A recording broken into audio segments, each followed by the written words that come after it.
Hello guys, am I audible? You all can just put a confirmation on the chat box. Yes, ma'am, you're audible. Perfect, thank you. Okay, so I believe that you all have already watched the consolidation lecture, the profit and loss lecture, the associates lecture. So you all already know before we start upon changes in group structure, what a subsidiary company is, what an associate company is, what a parent company is. Okay, right? These are some basic terms. Secondly, not just basic terms, but we have already drilled adjustments from balance sheet perspective, from profit and loss perspective for subsidiary and associates both in the pre-recorded sessions. Okay, and that was your all FR brought forward knowledge. So I hope you all are good and you all have control over the FR brought forward knowledge. I did not expect you all to know it. So is why the lectures pertaining to that content was already shared in the last week. Okay. Now, just in case you have not watched it and you probably are not aware of it, I think you can still sit and take some advantage out of the class. There are logical things around here, so I think you will still understand something, right? I don't want to discourage you if you've not seen anything or you don't know anything. I'd suggest still stay and you will probably understand through logical conclusions the content of today's class. Okay. Now, just a little recap. Um, what we've learned is that in the real world, organizations or companies exist which acquire another company, which take control over the other company, right? Why do they take control over the other company or why do they acquire another company? Because imagine any company which is going on doing well in today's time, they become they become good with what they're doing. They start earning profits, good cash profits. They become cash cow, meaning almost with little effort. Now the company is in a position to generate good cash inflow, right? They are able to generate good cash inflow almost on auto mode without doing much interfering in the business, without putting much effort in the business. On auto mode, now the company is able to generate cash. At this point of time, any organizations, key shareholders, or any organizations owners would want to then expand or diversify. Why? Because they are probably working in one industry. So they are doing or they are masters in one industry, and everyone knows that it's not right to put all eggs in one basket. Meaning it's better to diversify your portfolio. So what you would want to do is if you're right now into electronics, you might want to also get into FMCG, food manufacturing. Okay, food manufacturing and consumer goods, you might want to get into that also. Now, you might want to get into pharmaceutical or hotel and tourism, some different industry, right? So just in case your organization, your particular industry falls, there is another company that you own or you have shares in that will keep you uplifted, right? So even just as an investor in stock market in today's time, you still try to invest in various different industries, various different companies, and you normally don't put all your money in one organization, right?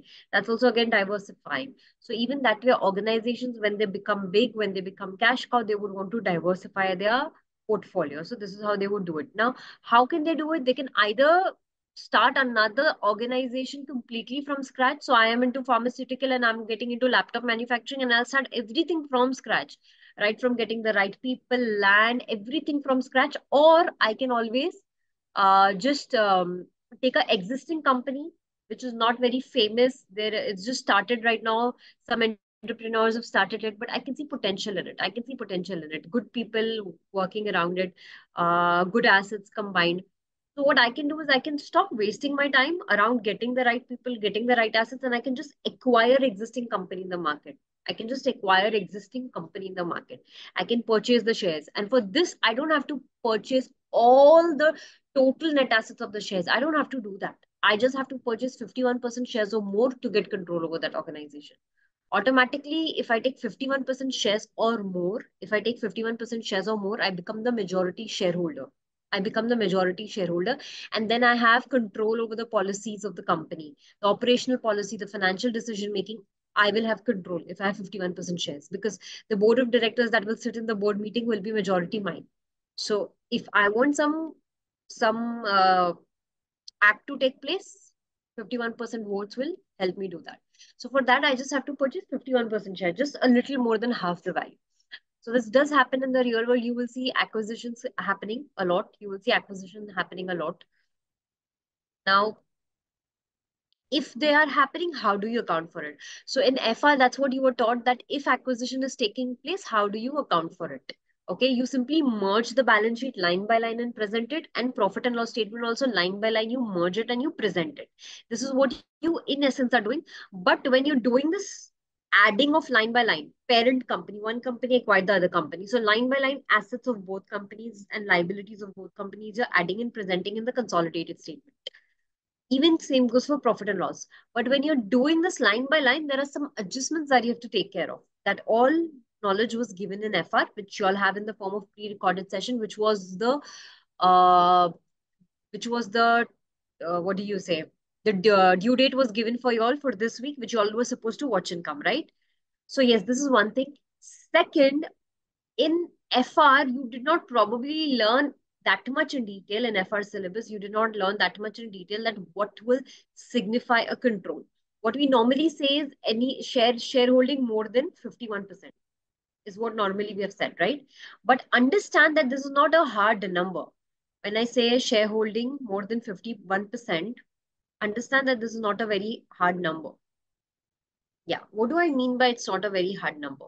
Meaning it's not just 51% more 50 equal to or more than 51% shares that you're going to look at. There is a possibility that you own 45% shares, but you have. Ma'am, your voice is breaking down. Idea is that you have, okay, is that for everyone? Is that for everyone? Okay, just let me know if it's fine or not. Is it fine now? Can you please explain again what you were explaining before it break down? No problem. Okay. What I was saying is that in FR syllabus, you have learned that if you have 50% shares or more than 50% shares, then this means a control. And then that company that you've acquired shares of will become your subsidiary company. By IFRS, there is an obligation acquired the other company, then you have to present a group statements, consolidated statements, meaning merge the parent company's financial statements, the balance sheet and profit and loss with subsidiaries together and present it. Meaning literally add their line items like assets, the PP, add it, cash, add it, bank, add it, everything line by line, add it and present it. Same goes for P&L, revenue add, cost of sales add, admin add. But while doing this adding process of parent and subsidiary, we learned certain rules that you were supposed to be careful of while doing the FR syllabus. Like I said, and like I keep mentioning, that's already pre-recorded. You all will have to watch it if you have just not watched it, okay, in the last week. Second, what I said is that in the FR syllabus, we did not pay a lot of attention on what would the word control mean. What you all learned was mostly a hard number, which is 50% or more than 50% is a control. Okay. But what I said is now in SBR, you will have to understand that not always just a number will mean a control. Okay. It's not always just a number that you have to look at. Number plus other information. Number plus other information will mean or will help you identify whether there is control or not. Okay. Number plus other information will help you identify there is control or not. Why? I gave an example. I said even 45% could mean that you have control. Even 45% could mean you have control. This is opposite of equal to or more than 51%. Then how could this ever mean control? I said look at other information. Look at other information. If other information in the question is saying that you have certain options, some warrants, some share agreements because of which you have right to purchase 10% shares, 10 more percent shares. So if you have such right of purchasing 10% more shares, this then becomes 55% shares. And when would you acquire that 10% shares? When would you take those 10% shares?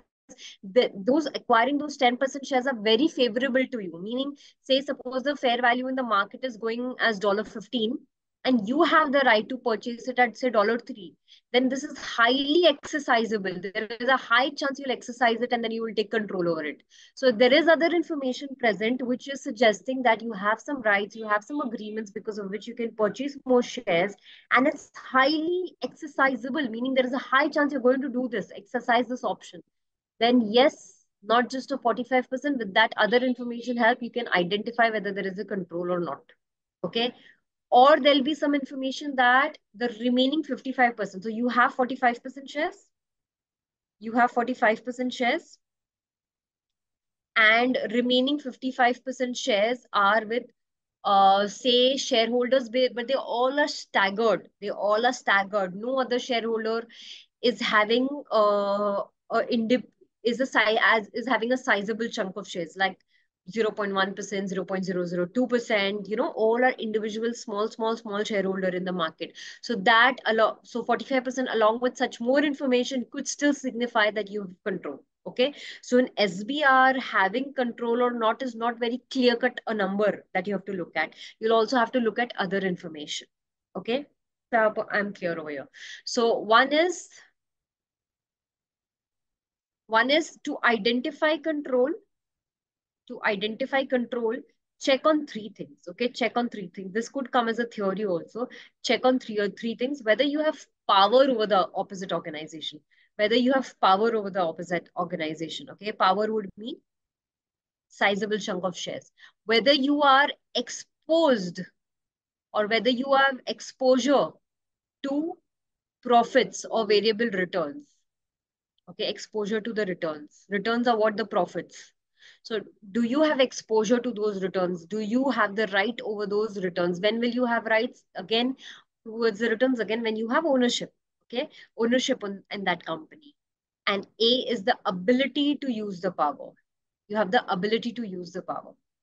Okay, so not just having power, but the ability to use that power, meaning it's not just on paper that you have the share number of shares as 55% or 60%, not just on paper, but because of that 60% shares, because of that 55% shares, you have enough voting rights that in the board meeting, if there is any decision, it can't surpass you. You will be the sole authority maker of the decision, because automatically if you have majority voting rights, that means that nobody can surpass you.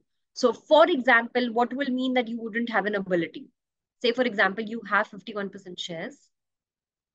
Okay, so there is power, there are exposure to returns, but to a certain extent, you don't have the ability to exercise complete power. Why would I say that? Because say there is a resolution in the board meeting, earlier resolution passed that at least 75% agreement is needed for any decision making.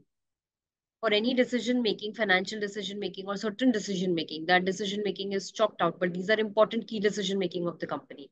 75% agreement is needed. Then in that case, this 51% is not giving you the ability to exercise the control or the power. It's not giving you that ability. That is missing, because you will still need the consent of the remaining 24% shareholder. You will still need the consent of the remaining 24% shareholder. Okay. So yes, ability is very important. Ability is very important. So power, exposure to returns, and ability. These are the three keywords that you all will have to remember to understand whether control is there or not. Okay. And what we learned was also about associates. Associates were if your shareholding was between 20 to 50%. Subsidiary was more than 50%. Associates are between 20 to 50%. So in case of associate, it is not control that we are looking at, but it is influence over the company. So if you have certain sort of influence over the company, meaning out of 10, if 2 are your board directors, 3 are your directors, 4 are your directors, then you have certain influence on that company, right?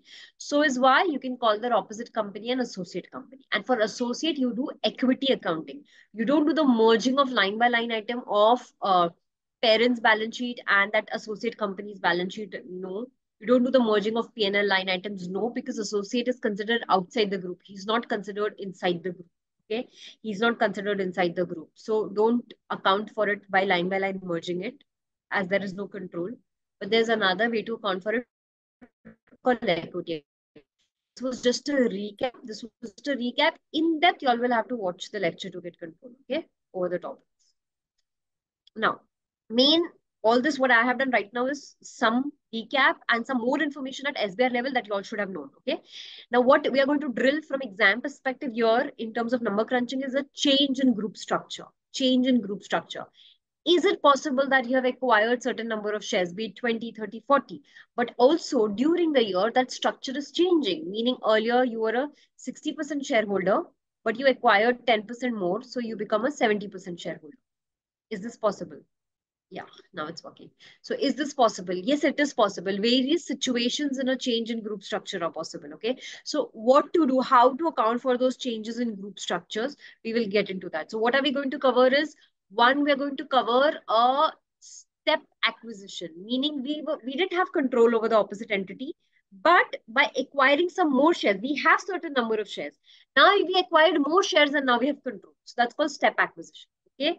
So this is going to be no control, no control to control. From no control to control, step acquisition would be that. Okay. So this could be that earlier it was your pure investments, like a 5% investment in share or 10% investment in share, your financial instruments, IFRS 9. And now that you've acquired certain big chunk, it's become your subsidiary company. It's become your subsidiary company. So IFRS 3 business combinations will apply. Okay. It is also possible that it was your associate company, meaning 25% shares, 30% shares. That's associate, right? So from an associate, it's becoming a subsidiary. So step acquisition, anything is possible. Both the situations are possible. Then disposal of subsidiary.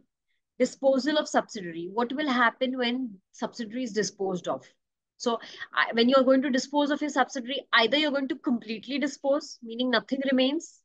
Either you're going to partially dispose, meaning you dispose it, control is lost, but associate remains. You have 25% shares still remaining, 30% still remaining, or 40% still remaining. So associate is still remaining. Or you dispose it off and just 2%, 5%, 15% is remaining, which is your financial instrument. So disposal of subsidiary could mean nothing at all, nothing remaining. You could have associate remaining. You could have simply merely some financial instruments, some investments remaining. Okay. Either of these situations are possible. So what is this actually? This is from control to no control. This situation is from control to no control. So from control to no control. Okay. Now, lastly, there's also possible that the change in group structure is happening, which is leading to from a subsidiary situation to a subsidiary situation only. Meaning earlier also it was your sub, now also it's your sub. So it's control to control. Okay. The last situation is called control to control. Now, when can this situation arise? Say, for example, you have 90% shares, you sold 5% shares, still have 85% shares. So you're going to sell off shares. So 85% control is still, shares are still there. It's still control situation. Or you have, say, 65% shares, you acquired 10 more percent. So it's 75%. So earlier also it was your subsidiary. After acquisition also it's your subsidiary. So these are control to control situations. So we will see the number crunching aspect in all these three situations. Okay, how do you calculate, or what do you calculate when these situations will arise? Okay, once you know what to do or how to do the calculation, then in the SBR, even the number part you can give. And when they ask for explanation around it, you know, whatever you've calculated is just you have to put it in words. You'll be able to give that also. But let's first become good with the number part. Okay, so here I've tried to pick as many past questions I could for this lecture from your Kaplan book. And just by the way, one more disclaimer, group company questions are coming in your section A, and it is your first question of section A, which is of 30 marks. Okay. And the good part is you're aware that 100% a question on group is going to come. 100% a question on group is going to come. So this effort is not going wasted. This effort is not going wasted. Okay. The way it is tested after September 2023 is a slightly different. Earlier, you would be given a blank spreadsheet and a blank word page. So all the number part you were doing on the spreadsheet, okay, like Excel, and all the explaining part you were doing on the Word. Okay, now what has changed it? You still have a spreadsheet, you still have a Word, but in the spreadsheet, now you're not doing everything from scratch. You're not doing everything from scratch, okay? There is a pre-populated sheet given to you. Maybe the structure of the balance sheet and the P&L is already given to you. You're just putting in the numbers. Or even the numbers are given to you, you're just correcting the numbers. Okay, fill in the blanks is there, correction of numbers is there. More close to your real world scenarios, because in the real world also this is the case, right? Either you're the auditor who's correcting the consolidated P&L and consolidated balance sheets, okay, or you're the team leader. Again, your juniors have prepared this and you are responsible for corrections and complicated steps, overlooking. Or it's the system who has given as an output the profit and loss and balance sheet. Like Tally would give its own P&L and balance sheet, but basis your own independent framework that you are going to apply IFRS or whatever local gap you're using, you might have want to do some changes to it. So the output has come, but you would want to do some changes to it. So yes, in the real world, it's um, more situation is, rather than preparing from scratch, you're going to make changes. So SBR is preparing you to the is preparing you more for the real world situation. Okay. Now we're going to cater the first situation, which is step acquisition, meaning you did not have control. You either had just investments, okay, financial instruments, or what you had was an associate. And from that level, now you're moving to a control situation. You're acquiring more shares and you're moving to a control situation. So two situations, like I said, just purely from an investment to subsidiary or from an associate to subsidiary. Okay. So what are the steps that we will have to be careful about? So whatever is your existing investment in the opposite company, okay, whatever is the existing investment in the opposite company, whatever value in the books you have, whatever carrying value in the books you have, you'll have to bring that to your fair value. You'll have to bring it to the fair value. And you already know, because we have done so many now chapters around this, like IAS 16, IAS 40, and so many other small chapters, that we know that from a book value, when we move to a fresh value in the market, we know fair value is a fresh value of the market, right? It's not a book value that's running, it's a fresh value from the market. So when we move from a carrying value to a fair value, there'll definitely be a change. There'll definitely be a change. So I can't just move balance sheet items like that, and I can't put a fresh value in the balance sheet. This change has to get routed via my profit and loss statement. Okay. There could be a guideline whether through PNL or OCI. So, well, the standards will very clearly give you a guideline whether it's a PNL movement or this is a PNL, profit and loss movement. So yes, it is. It's going to get the remeasurement gain or loss is going to get transferred to your PNL. Transfer the remeasurement gain or loss to PNL of the group company. Okay. Now, if at all the existing investment was a fair value through OCI. See, it can be investment also, right? Your situation could be from investment you're moving to subsidiary. This is also possible. So this investment, if you all may recall your financial instruments chapters, I'll just help you all recall your financial instruments chapters in which you all had financial assets and financial liabilities. Under financial assets, you all had equity instruments and you all had debt instruments. Okay. And under equity instruments further, you all had fair value through PNL and you all had fair value through OCI. Okay. If you all may recall, this was your tree. Okay. Now, it means that if you have an investment, it can either be a fair value through PNL or fair value through OCI, depending on your intent. If you're holding the shares for short term, then it's fair value through PNL. But if you're holding your shares for long term, then it's fair value through OCI, meaning the remeasurement gain or losses will not get posted in profit and loss statement, but will get posted in a extension of profit and loss statement called OCI, other comprehensive income, right? So if that is the case, if you're moving from investment and it was an investment through OCI, then whatever earlier gains or losses are there in the reserve, from OCI, you all know it will go to investment reserve and equity, right? Investment reserve under equity. So it's not hitting your normal retained earnings. No, not revaluation surplus, not the IAS 16 reserve, the revaluation surplus. No, that's specifically for IAS 16. It's hitting some other reserve called investment reserve. So whatever is inside this investment reserve pertaining to this investment, now that will get moved to retained earnings. Now this will get moved to retained earnings. The transfer will take place. Okay, so I've given this in the form of note. If the existing investment is fair value through OCI, then older OCI balances should be transferred to PNL. Okay.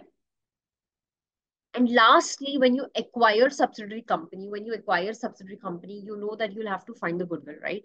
You know, you'll have to find the goodwill. So this is something that you all have done in the basics of FR also. And you know, we all are very well aware what is the goodwill formula. It is your purchase consideration and NCI less net worth or net assets of subsidiary. This is giving you your goodwill.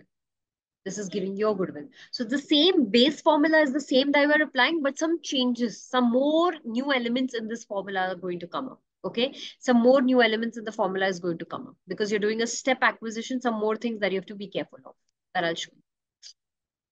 So you can see over here, we'll go step by step. You can see over here, and I've taken fair value of equity acquired. This element is your purchase consideration because you're doing a step acquisition. Say, for example, earlier you had 10%. Okay. So if you're doing a step acquisition of, say, more 60%. So what is the amount that you're paying for 60% acquired? So fair value of equity acquired or purchase consideration, fair value of purchase consideration acquired. Okay. So this is your purchase consideration element. Okay.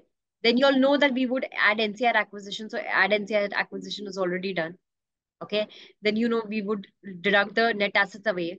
So I have deducted less net assets at acquisition. This all remains the same. Okay. Nothing has changed in terms of goodwill calculation as such. The only thing is that even before taking control over this opposite company, you already had existing number of shares. You had, say, like I said, for example, in this case, I'm just giving an example. We had 10% of shares. We had 10% of shares. Okay. So we'll have to consider that also while calculating the goodwill. Carrying value of existing investment, say 10%. So we'll have to take the carrying value, whatever is the value in the books, you'll have to take that. Second, at the date when you're going to do the step acquisition, you will have to check the fair value in the market of this 10%. So you have a value in the books, but you'll have to also check what is the fair value in the market. And there will be a gain or a loss. So this gain or loss is getting transferred to P&L. This is something I just told you all in the steps also. The same thing I'm embedding in the formula. That's it. Carrying value of existing investment, add or less gain or loss on remeasurement. Okay. So this is 10%. I've acquired 60% more. I've acquired 60% more. So this is 70. The remaining element that I've not acquired is my NCI, non-controlling interest, right? So if I have acquired for 70%, then 30% could be my NCI, right? So this all together, you can see, becomes 100%. From that, you're removing 100% of net assets. So this will give you a goodwill situation. Okay. So it's logical. The formula is logical. It's not alien or rocket science that you cannot understand it through logics. You can understand through logics.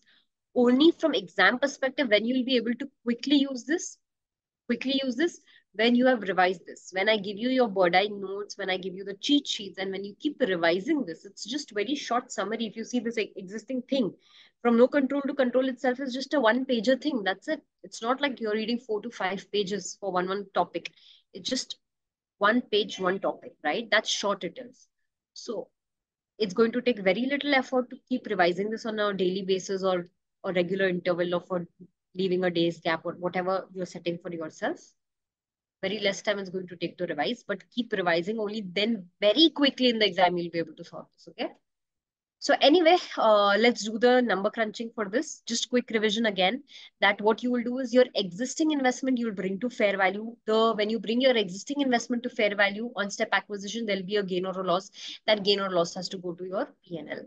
If it was a fair value through OCI investment, then that has to, the earlier investment reserve all has to get transferred to retainers. Okay.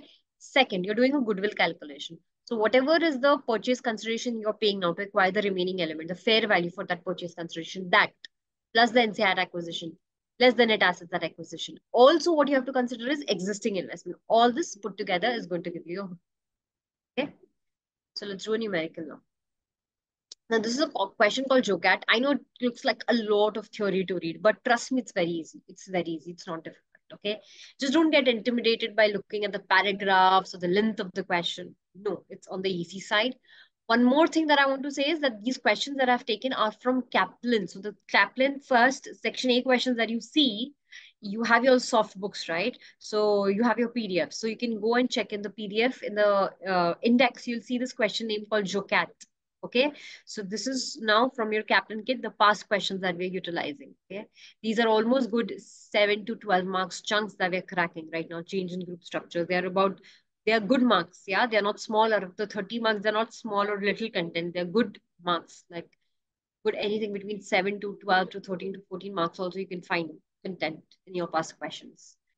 Anyway, I'll read the case now. I'll read the case. The following information relates to the financial statements of Jocat. I'm just doing one particular sub-element, not doing the entire thing.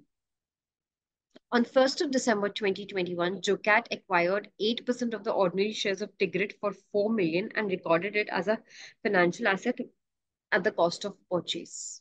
Okay. This investment was measured at fair value through profit or loss. So 8% shares we already have, and it was recorded as a financial asset in our books. And the treatment was fair value through PNL. It was a fair value through OCI, not fair value through PNL and not fair value through OCI. What is the situation pertaining to step acquisition? Okay, step acquisition. So I'll now already the existing 8% Ma'am, shares your are voice for is breaking 4 down. million. Okay, let me know if it's better now or is it still breaking? Heather, is it better now or is it still breaking? Now it's better, ma'am. Can you please explain again what you were explaining? You mean the time I started this question from that time? You are explaining that it acquired 4 million shares. From that, when it start breaking. Okay, I will do that. So what I was saying is on 1st December 2021, Jocat acquired 8% of the ordinary shares of Tigret for 4 million and recorded it as a financial asset at the cost of purchase. Okay. So we have 8% shares, which is your financial instrument, of course, because you know it will not become an associate, it will not become a subsidiary. 8% is not a significant number. So it's definitely recorded like a financial asset. And they're saying this investment was measured at fair value through profit and loss statement. Okay. So what I'm doing right now is a case of step acquisition, meaning from no subsidiary to subsidiary. Okay. So I have the format ready, whatever is the carrying value of existing investment and whatever is the fair value change, the gain or loss that is going to come. And this together, carrying value and gain or loss together will give me the fair value of existing investment. So if you all want, you all can take this together also instead of doing a split. Like I'm doing a split, carrying value of existing and then gain or loss on remeasurement. You can directly have carrying value of existing investment. So in the bracket, you can do the addition. In the bracket, you can do the addition. What is the carrying value, which is 4 million in this case, and the change. Then plus the change you can record. It's in your hands. It's okay. So I can already see that the carrying value of the existing investment is 4 million on 1st of December 2021. Okay, I'll read it further. Just in case I'm missing on any information. And then only I'll put all the figures. Okay, don't worry. Now, on 30th June 2022, Jocat acquired a further 52% of the ordinary shares of Tigrit and gained control of the company. Important. So 52% acquired. By number, yes, we are fulfilling the subsidiary criteria. 8 plus 52 is definitely 60%, which is control. But it's not just hard number, right? Other information also helps us. They have clearly given the word control also to us in the question. So anyway, even if not the number, the word itself control is mentioned. Okay. Now the purchase consideration transferred on 30th June 2011 comprised cash of 15 million and shares worth of 15 million. So your purchase consideration for this 52% acquisition is 15 million cash, 15 million shares. So the fair value of the NCI in Tigrit on 30th June 2022 was correctly determined to be 20 million. NCI's fair value is given. And the fair value of Tigrit's identifiable net assets at acquisition date, excluding deferred tax, was 45 million and included the following. Okay. So too much information already I have. I'll start putting it. Okay. I'll start putting it. The carrying value of the investment they're saying is 4 million. So I'll use the 4 million here. Now, I don't know what is the gain or loss on remeasurement because I don't have the fair value yet. Okay. I'll read further. Maybe I'll get the fair value, but till now I don't have it. Then they say the purchase consideration was 15 shares, 15 cash. That I have it. So I'll fair value of equity acquired is 15 is my cash and 15 is my share. So 30,000 or 30 million, rather 30 million. I'm writing my answer in thousands. So this is 30 million. The fair value of the NCI is also given to me as 20 million. So 20 million is my NCI value. And they're saying the identifiable net assets at acquisition date, excluding deferred tax, was 45 million, which means there's some element which is missed out. But other than that, the fair value of the identifiable net assets are 45, which is great because I need the fair value only. If you may recall, the carrying value which is given in the books, to that we do corrections at acquisition date. We check what is the fair value. So great that they have given us fair value, but they just said that one thing is missing, the deferred tax is missing. Okay, they said deferred tax is missing. Okay. We'll read further to understand what is the correct net assets at acquisition, because they already mentioned something. Now, Jocat has calculated and accounted for goodwill arising on the acquisition of Tigrit of 5 million. So how have they found the goodwill? They have done that 30 million, the purchase consideration. They've also done the 20 million, the NCI addition, and they have done the net assets deduction of 45 million, which is fine, but then there are some missing elements, like they did not consider the existing investment at all. So that's one mistake they did. They took the net assets fair value as is 45 million. They did not understand that there is one adjustment to be done for the deferred tax. They missed on that. Okay. And because they are using over here in millions, I think I'll also switch and then use in millions. We don't want too many different denominations, right? So I'll also stick to millions then. At 4 million here, I had 30 million of purchase consideration. If I remember, I had 20 million of NCI. Yeah. So there are few mistakes that they have done, right? And I'll be careful. I will not repeat the mistakes. Now, however, the following has not been taken. So they do mention that in this goodwill calculation, what has not been taken. At 30th June 2012, the fair value of the 8% holding in Tigrit had risen to 5 million. So from 4 million, the fair value from 4 million has risen to 5 million. Okay. And you know that at the date when you do the step acquisition, which is 30th June, and this is also 30th June, fair value of the existing investment is required, right? So if it's 5 million, then there is a 1 million gain that I can report. There's a 1 million gain that I can report. So this is one way of doing it. Or instead of having these two lines, you could just have cancel these two and just write fair value of existing investment and just write 5 million. Both of them are completely okay. Now, in the consolidated statement of financial position as of 30th November 2022, this investment is still classified as a financial asset and is measured at 4 million. Okay. So till the year end, they were still classifying this investment as a financial asset and they were measuring it at 4 million. All right. The tax base of the identifiable net assets of Tigrit was 35 million. At 30th June 2022, the tax rate of Tigrit is 30%. Now, you may recall the deferred taxation rules, that how did we find what were the step calculations for deferred tax? First was find the temporary difference, which is carrying value less tax base. So I do have the carrying value over here, which is 45 million, which is a 45 million. And the tax base is coming up to 35 million. So this is my temporary difference. Okay. And if I multiply my temporary difference with the tax rate, I get my closing DTL. So temporary difference 10 million multiplied by 30%, I get 3 million. Okay. Now my net assets at acquisition, this 45 million did not include this 3 million liability. So I'll be careful when I'm taking the net assets for deduction at acquisition date. I will be careful of this. Okay. So I have to do less 45 million. But from 45 million, which are net assets, if there is a liability that I have to add, then that will drop these net assets. So I'll have to drop the 45 million by 3 million. Okay. So then I get a goodwill. Now you'll have to perform this calculation and check what the goodwill is coming to. What I'll do is I'll have to take this calculation quickly on my Excel sheet. If you all already have it, just let me know. Ready. How much is the goodwill that you all are getting? So I have a 4, 1, 30, 20, and then I have a 45 less 3. And this is something that I have to do negative. So I have answers coming in. Let's see what answers we have coming in. So we have a 13 million of goodwill coming up from one person. Let's see if that's correct. It's absolutely correct. I'm getting the same goodwill. I hope others also have tried to calculate. You all are getting the same figure, 13 million as good. Okay. I hope everyone is getting 13 million as good.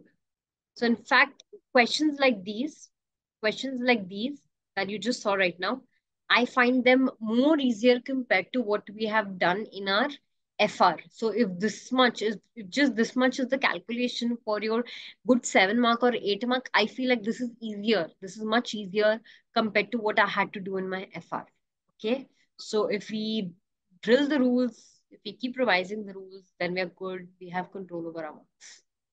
Now, one more thing for which the additional marks would be there beyond 7 marks, if there are 3, 4 marks, like if this is a 12-mark requirement, then they will ask you also to do corrections. Okay? They'll also ask you to do corrections other than the basic calculation of goodwill.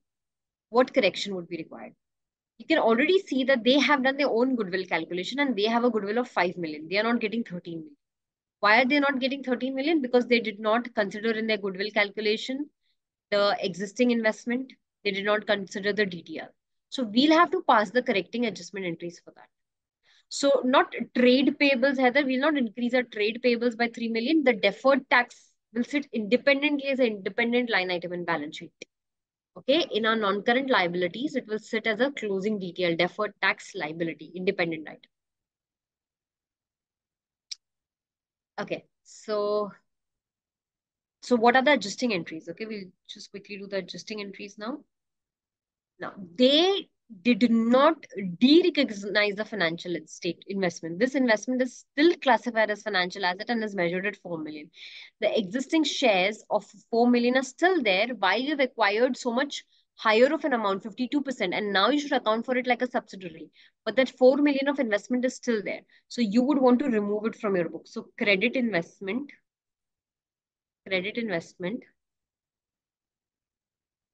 4 million. Okay. And on this investment, we had done a gain measurement, right? So gain due to remeasurement, gain on remeasurement of 1 million. So this will lead to a rise in the goodwill of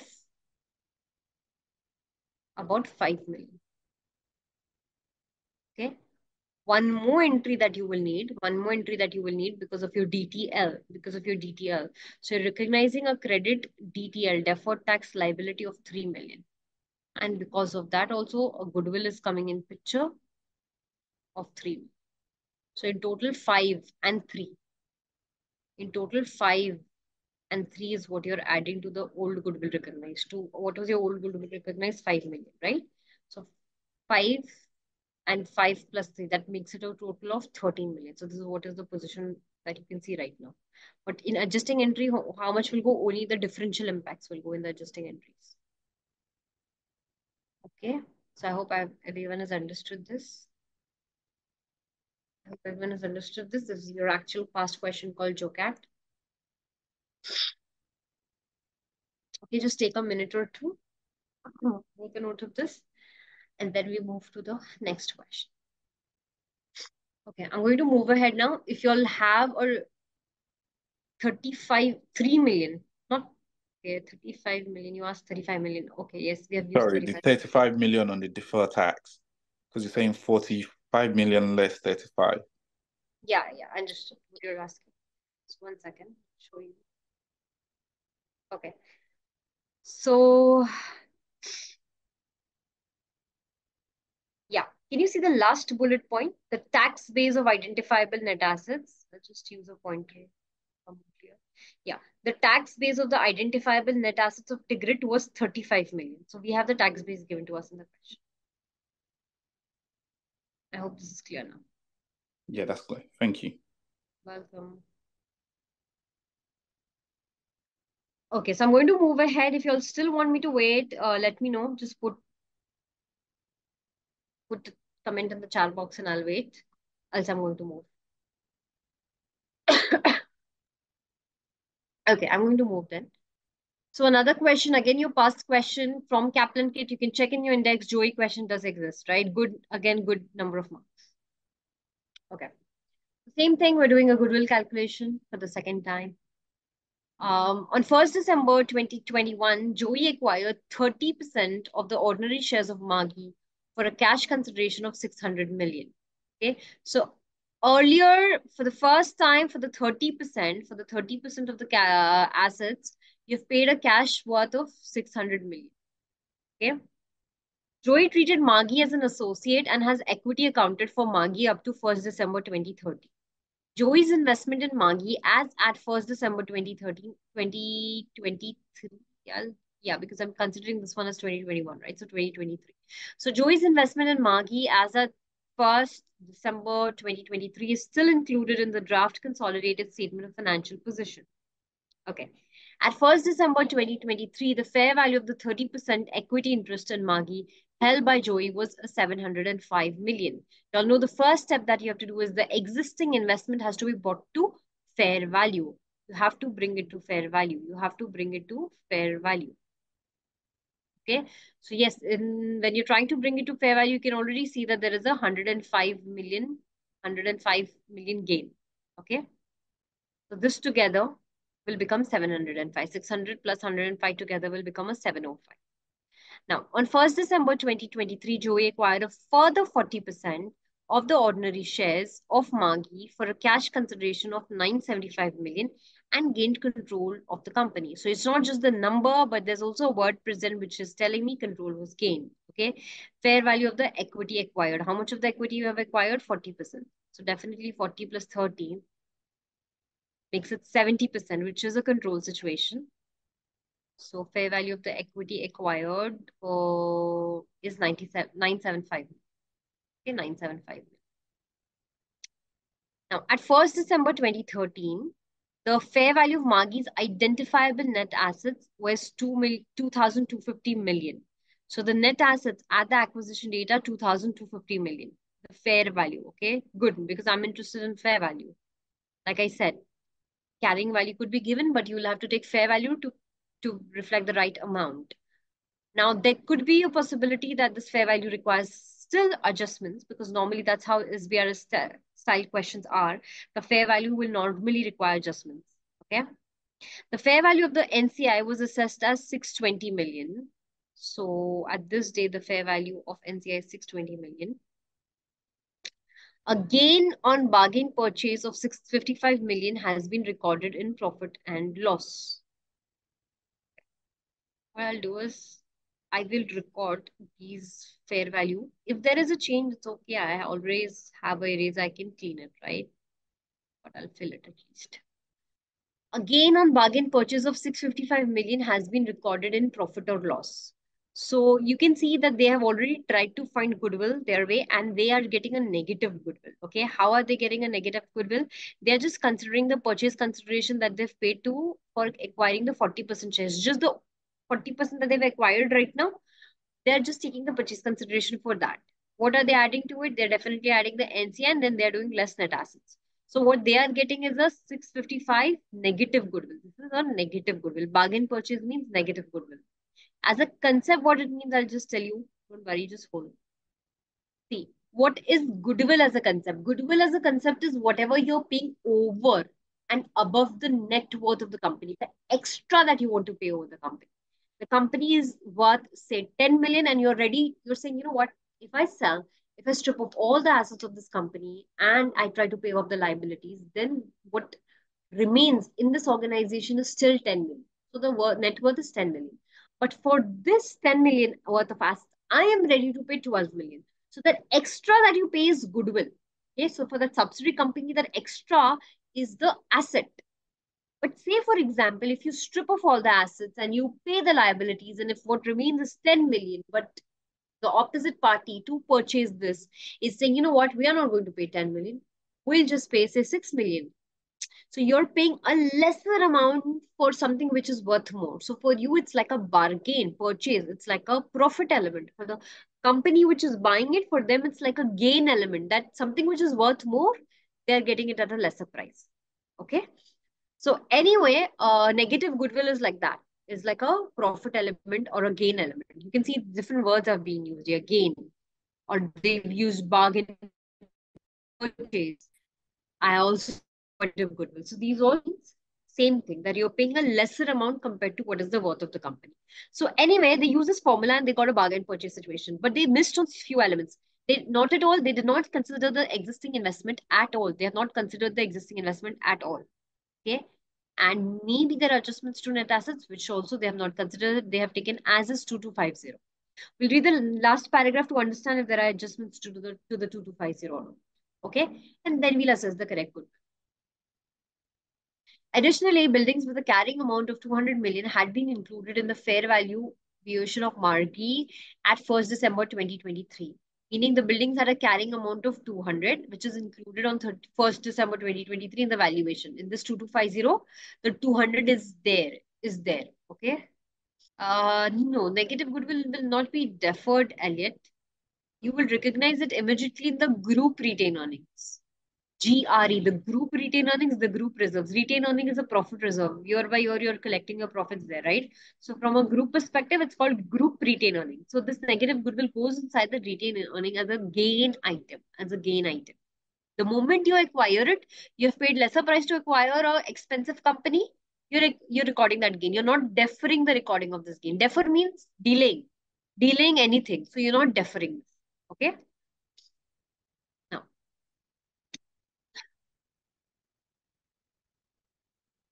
oh, thanks. So, like I said, the buildings with a carrying amount of 200 million had been included in the fair valuation of Margi at 1st December 2023. So, this 2250, this value that you see, inside this 200 is already there. But at what amount? At the carrying amount. There is a possibility that the fair value is actually different. Let's see. The buildings have a remaining useful life of 20 years at 1st December 2030. However, Joey had commissioned an independent valuation of the buildings of Margi, which was not complete at 1st December 2023 and therefore not considered in the fair value of the identifiable net assets at the acquisition date. The valuations were received on 1st April 2024 and resulted in a decrease of 40 million in the fair value of property, plant and equipment at the date of acquisition. So what you have recognized of 2250 as net asset at acquisition date is not actually the correct figure. 100% it's not correct because there was a drop in the fair value of 40 million, which is not recorded in there, Okay. So the fair value decrease, which does not affect the fair value of NCI interest at acquisition, has not been entered into the financial statements of Margi or the draft consolidated financial statements. Buildings are depreciated on straight line basis. Okay. So this 2250 should actually be lesser by 40 million. Should be lesser by 40 million. So I'll do the deduction. 2250 less 40. So in essence, I'm just deducting 2210. Okay. So now this should give me my goodwill. So y'all can go ahead, do the calculation and put the figures in the chat box. Meanwhile, I'll also calculate. It's absolutely correct. The goodwill is coming up to 90. The goodwill is coming up to 90. Thanks, guys. So you all have started answering in the chat box, and yes, you all are also getting it correct as 90. So if you had to do a journal entry, what journal entry would have been required as a correction entry would be the existing investment. The existing investment would go away. 600 million.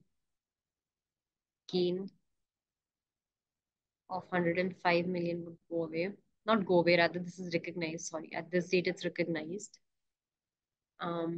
What is going to go away is actually your 655 million bargain purchase. This is like a gain item, right? So you want to reverse this because you don't have a bargain purchase. So you would want to reverse this.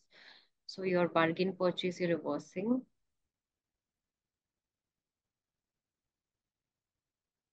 That's 655. Lastly, there is a drop in the value of assets. So credit PP by 40 million. Now let's add all the debits and all the credits. So same figure 90. Same figure 90. The debit side is short by 90, which is your good. Great. So this is it, guys. Then this is it. This is your step acquisition sample sums. Step acquisition, not sample sum, real past questions rather. Real past questions have been drilled. And after this, we move to a situation of control to no control, meaning disposals. The second category we're going to It are now disposals. Okay, so either we will dispose of everything, or we'll dispose of such that an associate remains, or we dispose of and so that a financial instrument remains. Okay, but we'll take a break now. We'll take a break because it's already more than an hour now. So it's 8:42 at my side. I'll 15 minutes break. So 9 p.m. We'll meet at 9 p.m. We can already see it's, or if I have to give you the GMT time, it's 8:30 plus 5 GMT time. It's 8:30. The Pakistan time, it is 8:30. Okay, at this time the break will end. Okay. So up until now, what we have learned in change in group structure is step acquisition, meaning if it was not a subsidiary and during the year, if you have acquired control, then how do you go about it? Okay, so you identify a goodwill at acquisition, and then how do you record for this goodwill at acquisition? Normally in FR, what you had done for your goodwill acquisition was very simple: purchase consideration, add NCI, let net assets. Here there is some extra element. Your existing shares are also going to get entered into your goodwill calculation, the fair value of existing shares, or cost of existing shares plus the gain on remeasurement, and then the normal calculations will still take place. Okay, so this is what you did up till now, but now you're going to go to a situation of subsidiary disposal, which means from control to no control. Okay, from control to no control. And three situations can be possible over here. That is, a disposal can lead to an investment remaining, meaning 5% or 10% shares still remaining. Disposal can lead to an associate remaining, which means something more than 20% but less than 50%, and disposal leading to nothing remaining. Okay. The steps for calculating the profit or loss on disposal is pretty much the same. So it's not that for three different situations, you'll have to remember three different things. No. Okay. Now, what are the steps? What do you do when a disposal of subsidiary is taking place? Understand that in the balance sheet, you have the net assets of subsidiary, you have the goodwill, you have the NCI. So you'll have to de-recognize all of that. So de-recognize goodwill, NCI, and net assets of subsidiary. Okay. Also, in your profit and loss statement, you've been consolidating the revenue, cost of sales, admin, and everything of subsidiary. So till the date you actually had control, keep it, and the date you stopped having control, you will have to stop consolidating from that day, which means it could be that your subsidiary you had was for 9 months of the year, then till 9 months you'll show, and for the last 3 months, you will not consolidate revenue and cost of sales and all the other items. Okay. So from the balance sheet, you'll remove the net assets, you'll remove the NCI, you'll remove the goodwill. From P&L also, you'll stop consolidating when it stopped becoming a subsidiary. Okay. Lastly, when you dispose of your subsidiary, then you'll have to record a profit or loss for it. Okay. So record a profit or loss on disposal to the group PL using the following formula. Again, at an FR level for disposal of subsidiary, you have learned the formula. So you are already aware of the concept. Just in case you're not aware, it's okay. I'll help you all brush it up. See, to find profit on any item, forget this group situation. Even in the normal world, even when you were in your small grades, grade 1, 2, 3, 4, we have learned maths, right? We have definitely learned some basic math. And in the basic math, we know that how do you find profit for any item? You compare the selling price, what you've collected for that item, and you compare the cost, and that's how you get the profit, right? Selling price less cost, that's how you get the profit. So you're also, in essence, we are doing the same thing. Okay? In essence, you're doing the same thing. Proceeds are what? The selling price. Proceeds are the selling price. Okay, so Heather has a question that will prorata of months will be done in P&L only or balance sheet. Okay, it will be done in P&L only because P&L, if you all may recall, P&L is for a whole year, performance for the whole year. So that's a performance-based statement, which is for the whole year. So that every line you can do a prorata 9/12, 6/12 or whatever, based on the months. Balance sheet is a position at a particular date. So it's at your end. It's a position at particular date, at your end. Balance sheet name also you will see financial position as at so-and-so date. And your P&L you'll see profit and loss statement for the year. It's not at the year, it's for the year. So P&L is for a year and profit and loss statement is at a particular point. So that being said, balance sheet, you cannot prorata based on months. Balance sheet is for a particular date. So whatever is that year end date, if you had subsidiary at that point of time, you will show subsidiary. If you did not have, even if say for good 11 months you had, In the 12th month, you disposed of the subsidiary. Then you cannot show the subsidiary in the 12th month. So there's no prorating here, whether you have the subsidiary at the year end or not, at that date or not. If it's not there, you cannot show it in the balance sheet. No prorate. Okay. So I hope that's clear, Heather. Yeah. So anyway, moving ahead, like I was saying, the steps for profit or loss on disposal. So like I was saying, we'll compare the selling price and the cost to find the profit or loss. And like I was saying, in essence, we're actually doing the same thing here. Proceeds are nothing but selling price. Okay. Proceeds are nothing but selling price. And your net assets of subsidiary is nothing but the cost. So you're comparing selling price and the cost. But understand that this cost that you're comparing is for 100% of the company. Okay. But proceeds that you're collecting is for the particular percentage that you have sold. Maybe this is 60% that you have sold. So this is not a like-to-like comparison that you're doing. So how do you do a like-to-like comparison? How do you do a like-to-like comparison? For example, you have two laptops. You have sold one laptop and someone is asking what is the profit on one laptop. So what you will do, you will compare the selling price of your same one laptop and the cost of that one laptop. You can't do selling price of one laptop and cost of two laptops. You can't do that. Then you will not get a correct profit. Is why I will not get a correct profit here also, because what I'm doing is sales proceeds I'm doing for 60% and costs I'm making for the full 100%. So I won't get the correct picture. So how do I make it the correct picture? What is the remaining 40%? Remaining 40% is probably this residual holding that still I have not sold. Some interest that still I have not sold. So I still have 10% stake in the company. So that residual holding. And I don't own some part of the company at all. I never owned it earlier. I don't own it still. So that remaining element is 30%. So now you can see 60, 30, 10 becomes 100. Okay. So like I said, in essence, I'm actually doing selling price less cost, but the cost is 100%. So how do I make the selling price 100%? Add the residual holding at fair value, add the NC at disposal. Okay. Second, now that you're selling subsidiary, anything that's pertaining to subsidiary should go away. So your goodwill is also something pertaining to subsidiary, so should go away. So this is also there as a part of a formula. Other than comparing your cost and selling price, goodwill also has to go away. So this is also going to give you a profit or a loss on disposal. So this is just a background of the formula. Instead of just doing a complete memorization, let's have some logic built up. Okay, so then it's easier to remember. Same formula we're going to apply to exam style questions now. Now again, you open your book, your Kaplan book, you'll find this question Marchant. It's a real class question. Okay. I'll read the case. Marchant acquired 60% of the equity interest of Option, a public limited company, on 30th April 2022. Anyway, Marchant acquired 60% of the equity interests of Option, a public limited company, on 30th April 2022. The purchase consideration was cash of 70 million. So when you acquired at the date of acquisition, first time when you acquired, that time itself, this became the subsidiary company. Okay. The purchase consideration was a cash of 70 million.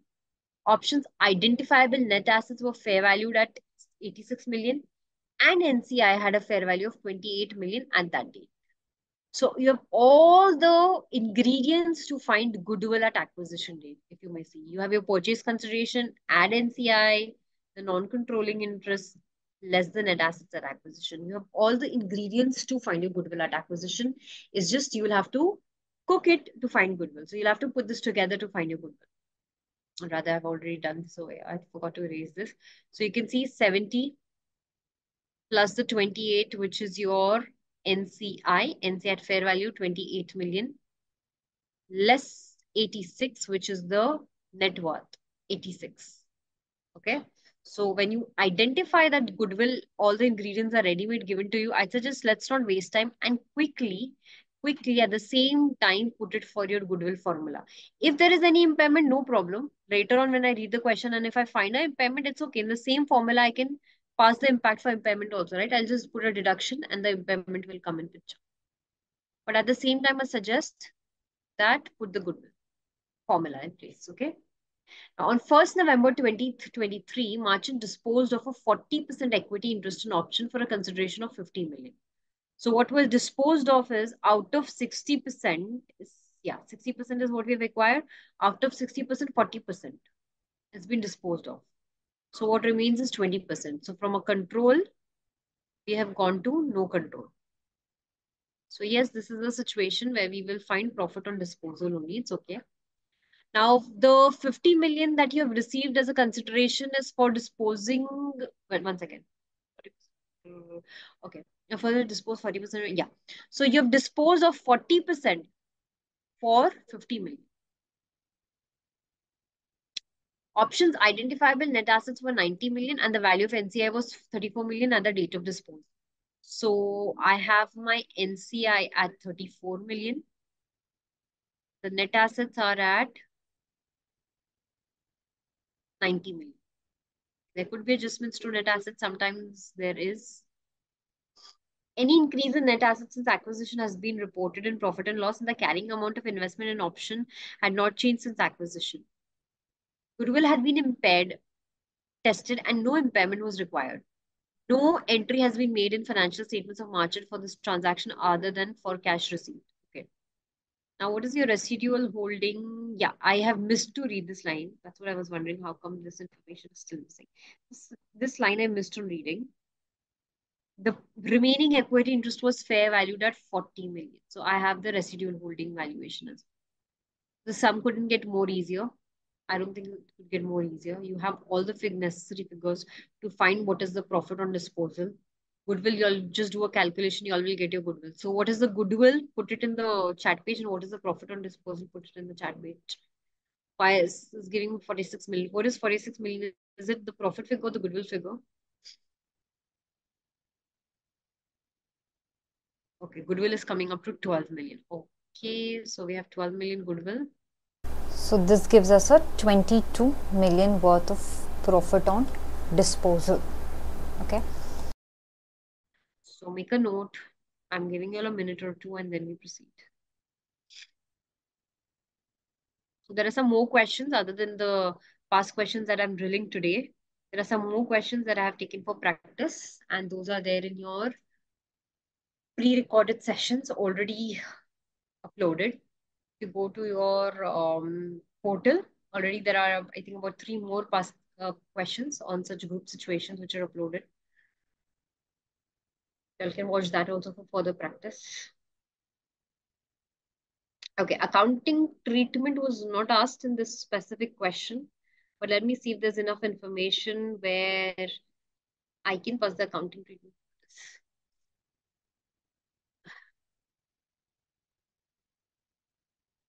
Any increase in net assets since acquisition has been reported in the current amount of option and not changed since that date. Okay. Profit or loss on disposal. Yeah, so like I said, this question did not have that way a wrong treatment pass and I had to pass a correct treatment. That kind of element was not built in this scenario.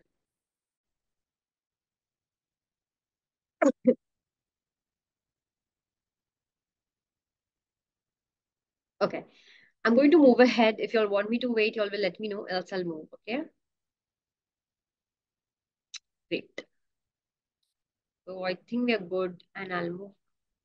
So we're going to the last scenario now. So we've covered from no control to control, control to no control, and now we'll go to control to control, okay? So in control to control, there are 2 situations that are possible, whether you're buying shares, you're going to buy more shares. You already had control, but you're buying more shares now, okay?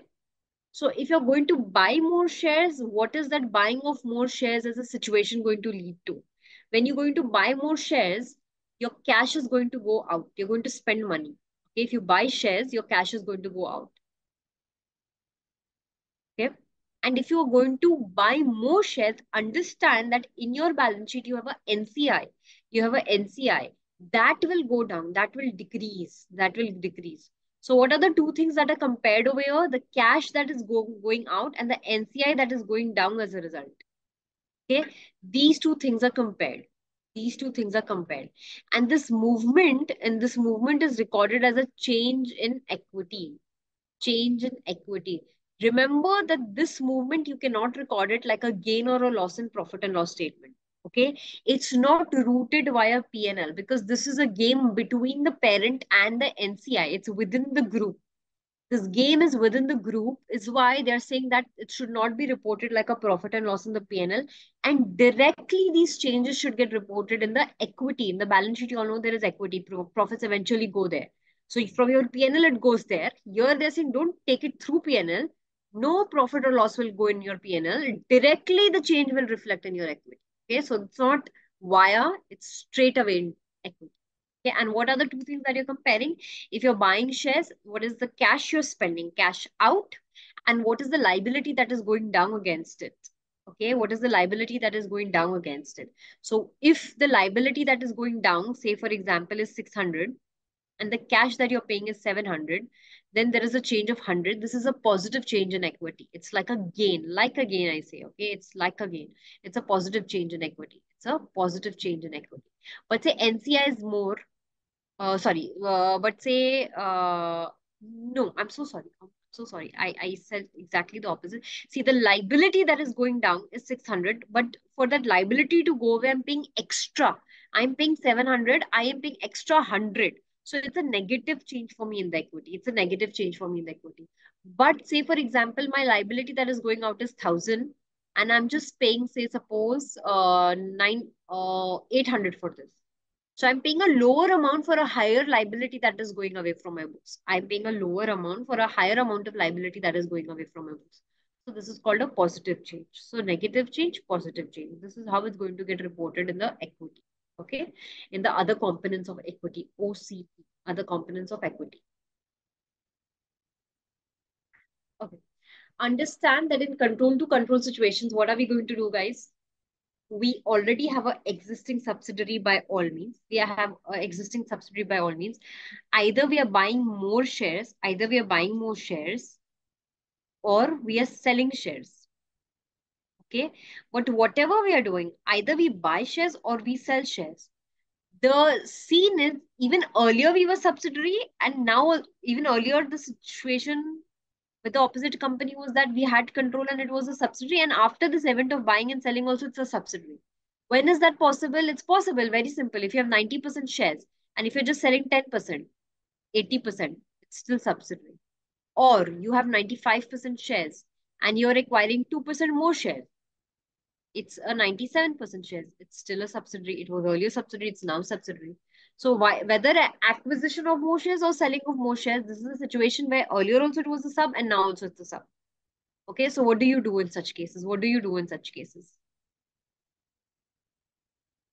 In such cases, because the movement or the game is with the parent and NCI only, this purchase and sale is between parent and NCI only, these movements or this gain or losses are not going through P&L. Normally, you all know from P&L, you have your line items and you have your final profit for the year. This final profit for the year goes in your balance sheet under the equity side, right? Under equity side in your retained earnings, this balance is further transferred. But what I'm saying is these changes in equity, these changes that are going to get reported, meaning you're paying money. Suppose, for example, you're acquiring shares, so you're paying money. Okay, you're paying money, and you're paying money for what? For a NCI which is going down. You're acquiring more shares. If you're acquiring more shares, the non-controlling interest will go down. What are non-controlling interests? If you have acquired 80% shares, if you're the owner of 80% shares, 20% is NCI, non-controlling interest. The one who are also having stake in the company, but they are not the controlling party. Is why they're called non-controlling interest. Now, if you take more 5% share from NCI, you're purchasing more 5% shares from NCI. Will the NCI not go down? Will it not become 15%? It will go down, right? So what you are doing is here you're making a comparison of how much cash you're spending versus the reduction in NCI. You compare the two items. Now, if the liability is dropping by a higher amount and you're paying a less amount for that, liability dropped is a high amount and you're paying a less amount for that, then this difference in equity is like a positive item for you in the equity in the balance sheet. Okay. But what you're paying is high compared to the liability drop, then it's like a loss item. Okay, then it's like a loss item. So I hope this has been understood. Either has this been understood as you asked me to repeat? Yes, ma'am, it has been understood, but you said liability. Do you mean NCI the liability? NCI is the liability. In a way, yes. I'll say why. See, in the balance sheet, You're reporting all assets, and on the other side, what are you reporting? Equities and liabilities. Okay. Correct, ma'am. What is equity? All the stakes, right? The other parties, what ownership they have in the organization, share capital, share premium, retain earning, the NCI. Agreed? Correct, ma'am. So what is the basic principle that we're applying? Is a business entity principle, meaning the entity and the owner are two separate, distinct entities, right? So whatever money the owner is putting in the business is the capital, has to get returned. Is why it's like a liabilities are credited. Is why the capital that is coming in is also like a liability item, credit. Correct, ma'am. Okay. Profit generated by the company, risk has been taken by the owner, is why it's like a liability item, credit. Same way, NCI is what? NCI is also like a liability item, credit. Because what have we done in the balance sheet? All the assets, all the liabilities, have we added it line by line? Everything, irrespective of the ownership percentage, you may Yes, ma'am. recall. So even if Yes, you ma'am. own 80% of the subsidiary company, what did you do? You have consolidated 100% of subsidiary everywhere. Is that not misrepresentation? Because you don't own 100%, right? So then Yes, how do ma'am. you make it correct? By showing that, no, this organization owes 20% to subsidiaries. In a way, it's liability, no? Correct, ma'am. Yeah, that's it. That's all I mean. Not in a very strict term. Like, I know there is a segregation of equity and liability, but in a generic meaning, it is still a liability. Okay. Anyway, moving ahead. Moving ahead. So, like I said, increase in shares. This is how we would find the difference in equity. And like I said, this is not going to go in my PNL. It will not go in my PNL, but it will go in my equity section of balance sheet directly. Okay. Which line item? There's something called OC, other components of equity. It can go and sit over there. Now, decrease in shares. Decrease in shares meaning you're selling off shares. You're selling off shares. If you're selling shares, then money is going to come in, not going to go out, but money is going to come in.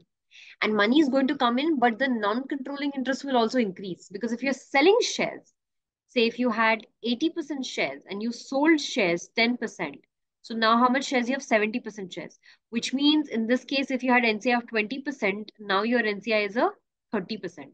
So your NCI is increased, right? So you will see that how much money is coming in, how much money is coming in, and for that, how much is the increase in NCI? How much is the increase in NCI? Okay, again, these two items will be compared. Again, these two items will be compared. And basis the difference, either it will be reported as a positive gain or a negative gain. Either it will be reported as a positive gain or a negative gain. Okay, so if the NCI is going high by 1,000, the liability is increasing by 1,000. Okay, and I am getting more money for this, then it's like a gain for me because my liability is increasing just by 1,000, but I'm getting the money 1,500. So that 500 is like a gain for me. Okay. But in the other scenario, let's imagine that my NCI is increasing by 800.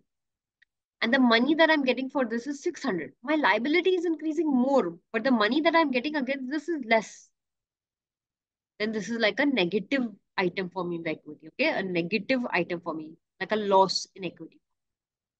And how do you find the increase in NCI or reduction in NCI? This also I will show you with the help of numerical. I can't just verbally explain you without numerical. Okay, so this when I show you numerical, you will understand. But for your increase in NCI, how do you show? Whatever is the percentage increase. So say for example, your NCI from 20% has become 30%. So there is a 10% increase. So when you're comparing the cash in, it has to get compared with the 10% of the net assets and full goodwill. So you're selling a slice of your business. Understand that you're selling a slice of your business to NCI. So whatever is the total net assets of subsidiary and the full goodwill, 10% of that will be compared with the cash that is coming. Okay. So I'm just doing a numerical on both these situations right now. Both of them you will get better. Don't worry. What is reduction in NCI? What is increase in NCI from a numerical perspective? You will completely understand now. Okay. So this is not Marchant. This is a created question. I did not find in my entire Kaplan book a good question where these situations could come. So this is a created question, Greenwood. It's not Marchant. It's a created question called Greenwood, not a Kaplan question. But anyway, it can come up. The idea that it's not been heavily tested in the past means that it can get tested now, right? So yes, you will have to give importance to this. Okay, I'll read the requirement. Determine the difference to equity arising on each transaction. What is the background? Greenwood has owned 60% of Evergreen for several years and is now considering transactions involving the shares of Evergreen. So you've had 60% of Evergreen. It's been for many years, it's been a subsidiary. The NCI of Evergreen currently has a carrying value of 10,000. NCI is at a value of 10,000 with the net assets valued at 50,000 and the full goodwill at 5,000. Greenwood is considering two different scenarios. First scenario, Greenwood would acquire an additional 15% of Evergreen shares, reducing the NCI to 25% for a cash consideration of 7,500. Okay. So you are saying that you're acquiring, meaning you're purchasing. So you're spending cash. You're spending cash. So $7,500, you're spending. Okay. And you're reducing the NCI. Okay, unfortunately, the calculation is up here. But anyway, it's okay. Now I can't. Or maybe I can just quickly delete it.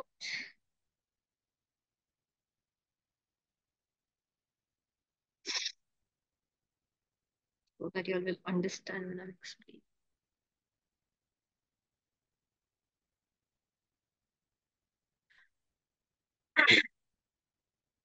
Yeah, okay. So the reduction in NCA is what? Greenwood could acquire in 15% of Evergreen shares. So if you're going to acquire 15% of shares, it means then 15% is dropping. 15% is dropping. Okay, 15% is dropping. So reduction in NCI shares is 15%. 15% of what? 15% of what? 15% of earlier 40%. Okay. Why do I say this? Why am I doing 15 by 40? There is a reason. Because if I have to do a reduction in NCI, if I have to find how much is the NCI value getting reduced to, then it's important that in my denominator 40 is coming, not 100. Why? Because I have the existing NCI valuation of 10,000. Existing NCI is valued at 10,000. Okay, and what is this 10,000? How much percentage is this 10,000? This is a 40%. This is a 40%. Because we had 60% of Evergreen, which means 40% was 10,000. So if 40% is 10,000, and if I want 15% out of it, then I'll have to do 10,000 by 40, right? I'll have to do 10,000 by 40. I can't do 10,000 by 100. That will give me a wrong figure. Okay, because I want to find reduction in NCI. NCI is valued at 10,000 currently. I have to see how much is it dropping by. So I'll have to do 10,000 by 40 into 15 into 15. Okay. So this will give me the reduction in NCI. If anyone can quickly calculate on the Excel and give me 15 by 40 into 10,000, how much is that going to be? I think it's going to be something around 3,000 something. Yeah, 3,750. Absolutely correct. So 3,750 is the reduction in NCI. Now, y'all think and tell me that my liability or my NCI is reducing by 3,750. But the cash that I'm paying for this reduction in liability is 7,500. So is this like a positive change or a negative change? I just want that word, positive change or negative change. Either unmute your mic and tell me or put it in the chat box. It's a negative change, ma'am. It's a negative change, Heather is saying. What about others? What do you all think? Positive change or a negative change? Yes, absolutely correct. This is a negative change. So if I check the difference, I think it's exactly 3,750, the difference, if I'm not wrong. It's exactly 3,750, but it's a negative change. It's a negative change. Okay, in my OC. In my OC, it's going to get reported like a loss.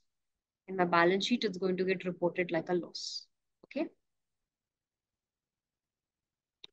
Now, coming to the second scenario. Alternatively, Greenwood could sell 10% of its shares in Evergreen, increasing NCI to 50% for a cash consideration of 6,000. So alternatively, Greenwood could sell 10% of its shares in Evergreen. And how much is the cash consideration that they'll get is $6,000. So this is the easiest element, the cash in or the cash out. An increase in NCI is how much? 10%. Okay, 10%. Now this is 10 by 100 only. This is 10 by 100 only. Why? Because I'm taking out of the whole business a slice. So that whole business is denoting 100% only. Here the 10,000 NCI was denoting only 40%. But here the whole business means 100% only. And what is that whole business worth? What is the worth of this whole business? The worth of this whole business is 50,000 net assets and goodwill 5,000. 5,500. So when these two are compared, you can clearly see there is a difference of $500. There's a difference of $500. The point to think is whether this change is a positive change or a negative change. Now the cash that is coming in is $6,000, but the liability increases by 5,500. So do you think that this is a positive change or a negative change? That's correct. It's a positive change. It's a positive change. Okay, this is a positive change and will get reported as a positive change only in our balance sheet. Okay. So yes, one more thing from group perspective that remains on the important note, one more thing, rather there are two more things that are remaining is one is Forex. Okay, so if you have a subsidiary which is outside your current country, which is outside your current country, and if you've acquired it in another currency, so right now you're playing in dollars, but if you have acquired a company which is in London, so you are probably paying pounds. Or if you're acquiring a company which is in, say, Gulf region, then you're probably, if it's in Kuwait, then you're probably paying dinars. Okay, so a lot many times such situations are also asked. So you'll find goodwill first in the local currency in dinars or in pounds, and then you'll convert it into dollars again. So the other scenarios could also be tested in your groups only, which is pertaining to Forex conversions. So that is pending. Cash flows is also pending. So this week, get control over your change in group structure. And last week, whatever we have done, which if we have still not watched, how to account for your profit and loss, and how to do a consolidated P&L and how to do a consolidated balance sheet. Okay, and associates. That along with change in group structure, please this week I'll suggest get control maximum as much as you can. Okay. In FR, what you learn how to merge two companies. In SBR, they will be rarely tested in group only that how to merge three companies also. But like I said, now making from scratch is rarely, not rarely, rather it is not going to be asked on. Making a consolidated statement from scratch, like nothing given, and you're doing everything from scratch. This way it's not tested anymore. Pre-populated sheets are there, you're filling in numbers, missing numbers, or you're making the wrong figures correct. Some line items are missing, like goodwill line item is missing only from the consolidated statement, and you know it. You are the correct accountant, you are the ACCA holder, you have the certificate. So you identify that, okay, you know what, goodwill is missing or NCI is missing, and you'll identify and then calculate it.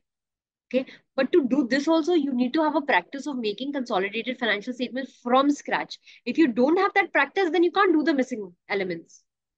If you don't know A to Z to write it from scratch, how do you do the fill in the blanks? You can't do the fill in the blanks then.